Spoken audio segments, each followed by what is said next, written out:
around the Department of Defense. This is your daily news brief. Full speed ahead towards space. I'm Petty Officer Jen LeBron. The U.S. is accelerating its race to space. But did you know the U.S. military already has space responsibilities? Like operating the Global Positioning System and Air Force Space Command's exercise, Space Flag. The exercise's space boss, Air Force Colonel Devin Pepper, says it was developed because our competition has made tremendous strides in contesting us in the space domain. Space operators train to defend America's space assets from adversary attacks like jamming satellites and anti-satellite missiles. The exercise is part of Space Command's transition from providing service to warfighters to becoming space warfighters. The next Space Flag exercise is scheduled for April.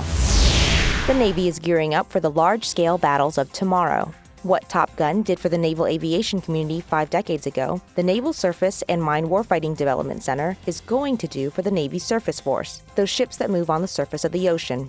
The center's commander, Rear Admiral David Welch, said the U.S.'s competitors are building up their navies and are developing capabilities that begin to approach ours.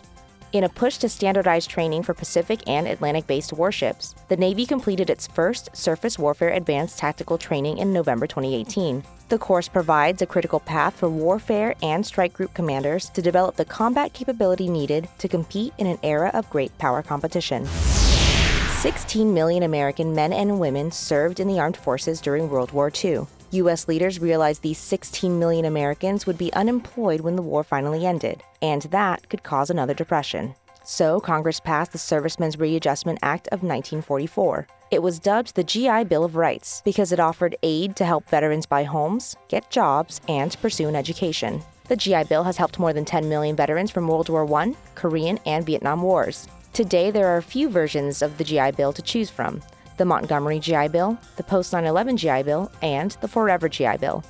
That's your DoD News Brief. I'm Petty Officer Jen LeBron. For more stories about your military, go to defense.gov.